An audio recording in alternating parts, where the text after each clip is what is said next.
बरकरार है, दोनों आदमी के चेहरे पर हंसी है और इस हंसी को अल्लाह करे कि अल्लाह ताला हमेशा कायम रखे। जोरदार तालियों का स्वागत होना चाहिए और एक माला हमारी तरफ से भी दोनों लोगों को, एक हमारी तरफ से भी माला दोनों लोगों को।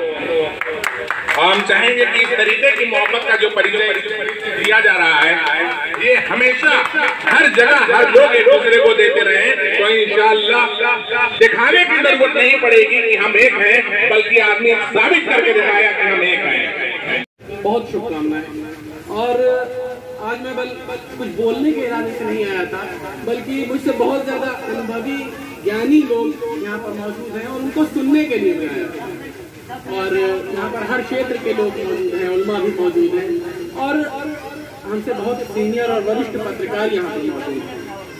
और हमारे फहद भाई जिन्होंने अभी आज़ादी के कितनी क्या भूमिका रही, हम पत्रकारों की उस पर प्रकाश डाला। वहीं मौलाना खुर्शीद अहमद साहब हमारे बीच मौजूद हैं, जिन्होंने उलमा इकराम हमारे, उन्होंने किस तरह कुर्बानियां दी हैं आज़ादी में अपने देश को आज़ाद कराने के लिए, उस पर रोशनी डाली। तो यहाँ पर मैं बहुत कुछ कहने नहीं आया हूँ, लेकिन आप सबको बस इतना कहूँगा कि सबको एक एहसास ये होना चाहिए और ये समझना चाहिए कि आज जिस आज़ादी के साथ हमने तिरंगे को फहराया है और ये तिरंगा ऊंचाई पर लहरा रहा है, तो उसमें कितनी कुर्बानियां हमारे पूर्वजों ने, हमारे बड़ों ने दी हैं और कितनी खून बहे हैं इस देश को आज़ाद कराने के लिए। और जो लोग हमारे देश को आज़ाद कराने के लिए शहीद हुए हैं, अपनी शहादतें दी हैं, उनके बारे में भी हमें जरूर जानना चाहिए।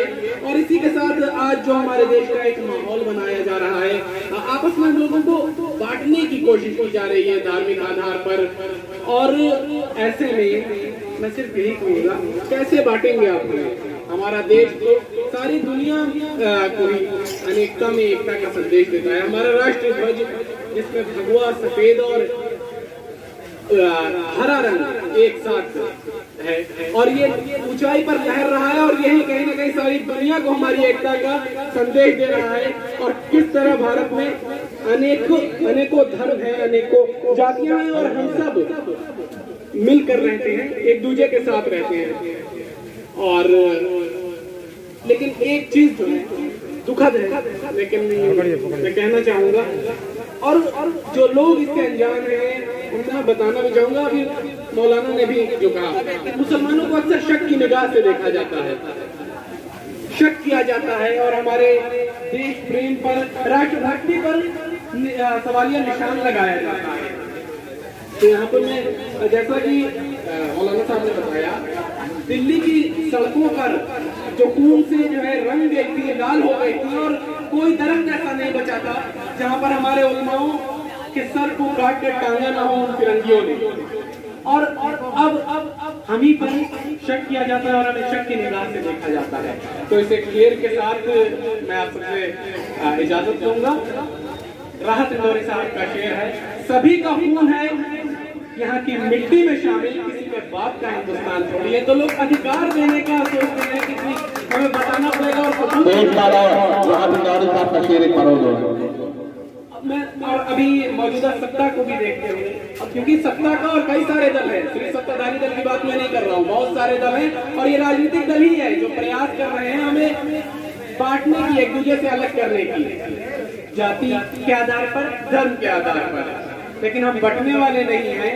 और जो लोग सत्ता के नशे में चूर हैं उनके लिए मैं कहना चाहूंगा, जो आज साहिब मसनद हैं कल नहीं होंगे, किराएदार है, जाती मकान थोड़ी है, सभी का खून है यहाँ की मिट्टी में शामिल, किसी के बाप का हिंदुस्तान थोड़ी है।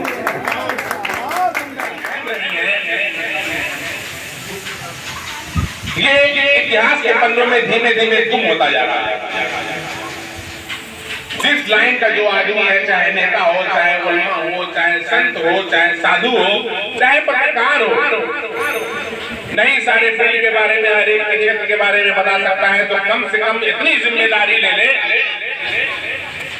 कि हमारे तबके का कौन आदमी मुल्क की आजादी में शामिल था। जैसे हमारे बीच में मौलवी खुर्शीद अहमद मिफ्ताही साहब ने अभी उलमाओं का बड़ा अहम रोल बताया कि अपने यौम आजादी में आजादी की जो क्रांति आई थी उसमें किस तरीके से फांसी पे झुलाया गया था, किस तरीके से उनकी सजाओं का मुंतखब किया गया था।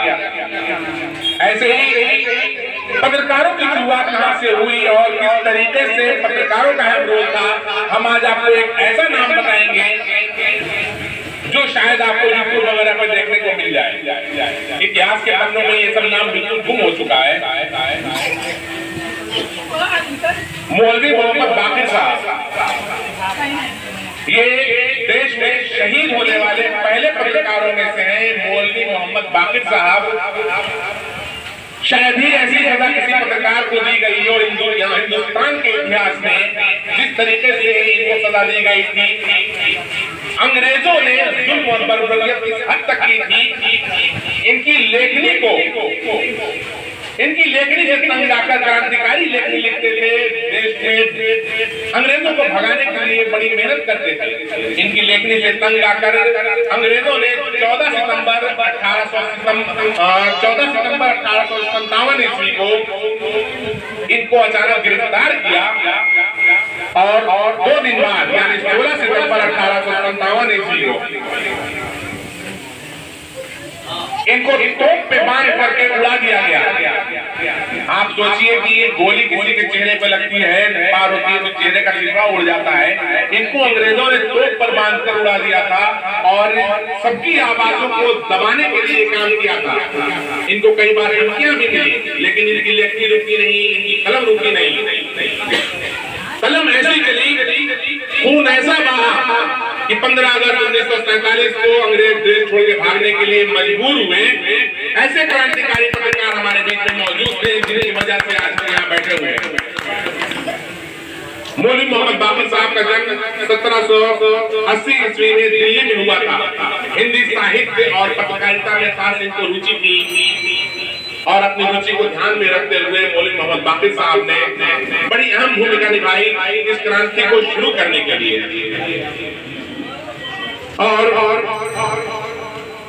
इनका जो अखबार था पहले दूसरे नाम से आता था। 1834 ईस्वी में इन्होंने अखबार का इनको परमिशन मिल गया कि अखबार अपना निकालें और 1837 ईस्वी में इन्होंने अपना प्रेस लगा करके अखबार का प्रकाशन शुरू किया। उसके बाद चूंकि बहादुर शाह जफर के वक्त से उनके खादिमों में ये थे और जंग आजादी में बड़ी अहम भूमिका इन लोगों ने भी निभाई थी। बहादुर शाह जफर के बारे में इतिहास में सभी जानते होंगे, लेकिन जो उनके साथी थे उनकी मुहिम को जनता के बीच तक पहुंचाने वाले पत्रकार मौलवी मोहम्मद बाकिर। नाम बार इसलिए ले रहे कि थोड़ा सा नाम कठिन है लोगों के लिए लेना। मौलवी मोहम्मद बाकिर साहब, इस नाम को आप याद रखें। इस नाम को धर्म से ना जोड़े बल्कि सिर्फ पत्रकारिता धर्म से जोड़े और साथ ही साथ देश में शहीद होने वाले पहले पत्रकार के रूप में इनको जाने। मकसद सिर्फ इतना है। इनके जो अखबार का नाम 12 जुलाई 1857 में यानी 1834 ईस्वी में परमिशन मिला ब्रिटिश गवर्नमेंट से अखबार छापने का, तो वहीं 1837 यानी 3 साल बाद इन्होंने अपना प्रेस लगा के अखबार का प्रकाशन शुरू किया। बहादुर शाह जफर से काफी प्रभावित थे ये, जिन्होंने अपने अखबार का नाम 12 जुलाई 1857 में बदल कर अखबारुल जफर कर दिया। अखबारुल जफर से अंग्रेजों में बौखलाहट आ गई कि बहादुर शाह जफर के नाम पर इस अखबार का नाम अखबारुल जफर कर दिया गया। अब बहादुर शाह जफर की बहादुरी का चर्चा काफी दूर दूर तक पूरे दुनिया में मशहूर था। अंग्रेजों के इस खौफ को और जो अंग्रेज अपने खौफ छुपाने के लिए और जनता में यानी हिंदुस्तानियों में खौफ भरने के लिए अंग्रेजों ने कभी भी अपने में हिंदू मुस्लिम सिख ईसाई नहीं किया, बल्कि डिवाइड एंड रूल का फार्मूला हिंदुस्तान में अपनाया। हिंदू को अलग किया, मुसलमान को अलग किया और मीर बाकिर साहब ने सभी को एक किया। मीर बाकिर मौलवी मोहम्मद बाकिर साहब का इतना अहम भूमिका इस देश में थी। इनके शहीद होने के बाद से ये अब्बास समझिए कि खून के रंगों से रंगा गया और ये क्रांति इस तरीके से शुरू हुई। बहुत सारे पत्रकार इनके बाद आते चले गए और आज भी पत्रकारिता हमारे बीच में सभी पत्रकार मौजूद हैं। यहाँ लोग ये ना सोचना कि संख्या कम है। ये एक संख्या जितनी संख्या 50 की संख्या अगर देख रहे हैं, 50 पत्रकार भी अगर मान के चलिए, हर पत्रकार के पास कम से कम 10,000 लोग जानने वाले हर पत्रकार के होंगे, यानी ये संख्या लाखों में है, कई लाख लोग जानेंगे आज के इस कार्यक्रम को। आज की जो पत्रकारिता है, हिंदू अलग, मुस्लिम अलग, सिख अलग, ईसाई अलग, प्रिंट मीडिया अलग, सोशल मीडिया अलग, इलेक्ट्रॉनिक मीडिया अलग, एक प्लेटफॉर्म पर आने वाली मीडिया नहीं है। पत्रकारिता का मतलब भूल चुके हैं लोग। हमारे पत्रकार लोग हैं सामने, तो हम चाहेंगे कि ये लोग हमारी बात को अन्यथा में मत लेंगे, बल्कि सच्चाई को जानने की कोशिश करेंगे। बात थोड़ा कड़वी जरूर है, लेकिन सच है। पत्रकारिता का मतलब भूल चुके हैं। आज अगर हम इसी पद पर हैं, हमारी लाठी मजबूत है, तमाम पत्रकार आकर के हमारे घुटनों पे चल के आएंगे, थोड़े से चंद पैसों के लिए अपनी कलम को बेच देंगे। ये बड़े अफसोस की बात है। वही पत्रकार अगर अपनी जगह अडिग रहे, अपनी कलम को ना बेचे, तो हमारा वादा इस बात का है कि उसकी कलम की कीमत इतनी रहेगी। आज जो देखते होंगे आपकी बड़ी आम सी चीज हो गई है, फला पत्रकार पर मुकदमा, फला पत्रकार जेल में, वो ना पत्रकार जेल में जाता है, ना उस पत्रकार पे मुकदमा है, बल्कि कम्युनिटी में पूरा वो जोरदार तमाचा है प्रशासन का, जो आज प्रशासन तानाशाह हो चुका है। हम अपना आइडियल जो पत्रकार, जो क्रांतिकारी पत्रकार थे, उनको मानते हैं, झुकने वाले नहीं है। टूट जाएंगे, कट जाएंगे, मर जाएंगे, लेकिन झुक नहीं सकते हैं। जियो तो चांद से, नहीं तो जाओ चांद से। पत्रकारिता का सिद्धांत यही होना चाहिए। और आप सभी लोग, जितने लोग यहाँ मौजूद हैं, आप सभी लोगों से रिक्वेस्ट यही है, अगर किसी को हमारी बात बुरी लगी हो तो उन सभी से हम दिल की माफी मांगते हैं, लेकिन फिर भी वही बात कहेंगे, हौसले से जिए। जहां आपको जरूरत है, आधी रात को याद कीजिए, हम अकेले अपने दम पर आखिरी खून की आखिरी बूंद तक हम आपके सामने खड़े रहेंगे। आप पीछे रहिए, आगे से हम लड़ेंगे, लेकिन आप पीछे रहिए भाई। हमारा यही आपसे रिक्वेस्ट है। अब इस कार्यक्रम को जो वक्त ज्यादा हो रहा है संप्रदाय की, तो आप सब जान लें कि भारत में अनेक जाति, धर्म, संप्रदाय, तरह तरह की भाषा बोलने वालों का देश है। भारत के लोग विदेशों से घूमने आते हैं, ये देखने नहीं आते कि यहाँ हिंदू लड़ रहा है, यहाँ मुसलमान लड़ रहा है। वो यहाँ की संस्कृति, यहाँ का कल्चर, रहन सहन, खान पान, अलग अलग भाषाओं का ज्ञान, वो देखने आते हैं। हमारी संस्कृति, हमारी विरासत को देखने आते हैं।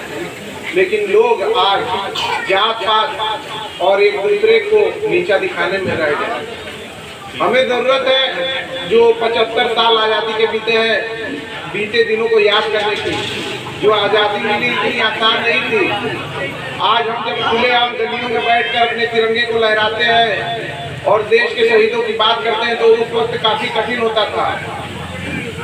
शायद 2-4 लोगों को पकड़कर मार भी दिया जाता था। तो अंग्रेजों का जुल्म सहने के बाद आज हमें आज़ादी मिली है, वरना हम भी गुलामी की जंजीरों में जकड़े होते, शायद कुछ तो होते ही नहीं, या उन्हें पहले ही मार दिया जाता। तो अपने स्वतंत्रता दिवस और अपने झंडे का सम्मान करें। हर दिन में अरमान हो और झंडे के प्रति सम्मान हो। इतना ही कहना चाहूँगा। जात पात से हट के, धर्म संप्रदाय जाति से हटकर देश हित में और देश का नागरिक होकर एक साथ सोचने की जरूरत है। और आने वाले 25 सालों में हम ये दिखाएं कि हमारे यहाँ कभी हिंदू मुस्लिम जाति छोटा बड़ा लेकर कभी विवाद होते ही नहीं है। मऊ को एक अलग पहचान देने की जरूरत है। आने वाले त्योहारों पर देखा जाता है, सब जितने राज्य उनकी नजरें मऊ पर होती है। मऊ के जो तमाम कह लिए जाए त्योहार होते हैं उन पे होती है। आपने सोचा है, आप विकास की बात करते हो, विकास कहाँ दबा हुआ है? आपके यहाँ जो अंदर कमियां छुपी हैं, आपको उन्हें दूर करने की जरूरत है। तब जाकर आपका, आपके मऊ का और आपके देश का विकास होगा। इसी के साथ मैं अब विदा लेता हूँ और अन्य साथियों को बुलाना चाहूँगा आकर अपनी बातें